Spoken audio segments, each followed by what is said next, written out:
Pemerintah mengeluarkan berbagai jurus untuk memikat investor berinvestasi di IKN Nusantara. Mulai dari kemudahan berusaha hingga aneka insentif pajak. Dilansir dari Kontan, pemerintah sedang menggodok regulasi untuk pemberian insentif bagi investor yang menanamkan investasi di proyek Ibu Kota Nusantara, Kalimantan Timur. Hal ini diungkapkan oleh Kepala Otorita IKN Nusantara, Bambang Susantono pada hari kedua gelaran pertemuan B20 di Bali Nusa Dua Convention Center, BNDCC, Senin, 14/11. Saya bisa memastikan bahwa insentif yang diberikan akan menjadi insentif terbaik di Indonesia, kata Bambang, hari ini, 14/11.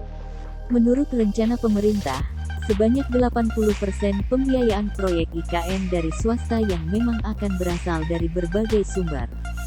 Sementara, anggaran negara hanya akan membiayai 20% dari kebutuhan pendanaan sisanya. Itulah sebabnya, pemerintah mengundang keterlibatan sektor swasta dalam proyek IKN, termasuk diantaranya melalui skema Public-Private Partnership (PPP). Berdasarkan materi paparan yang disiarkan, setidaknya ada 6 jenis insentif yang disiapkan lewat draft regulasi yang tengah digodok. Keenam insentif tersebut meliputi Tax Holiday Investment, Special Treatment on Customs and Excise, Tax Holiday for Office Relocation, Special Tax Treatment for Financial Center, Super Tax Deduction for Selected Activities, dan Special Treatment for Value Added Tax. Bambang memastikan bahwa proyek IKN Nusantara bakal mengikuti prinsip-prinsip environmental, social, and governance (ESG). Dengan begitu, proyek KKN Nusantara akan menjadi proyek yang menarik bagi investor yang ingin menanamkan investasi yang berkelanjutan, sustainable, pungkas Bambang. Sebelumnya, rancangan peraturan pemerintah (RPP) tentang kemudahan berusaha di kawasan Ibu Kota Negara (IKN) kini masuk dalam tahap finalisasi.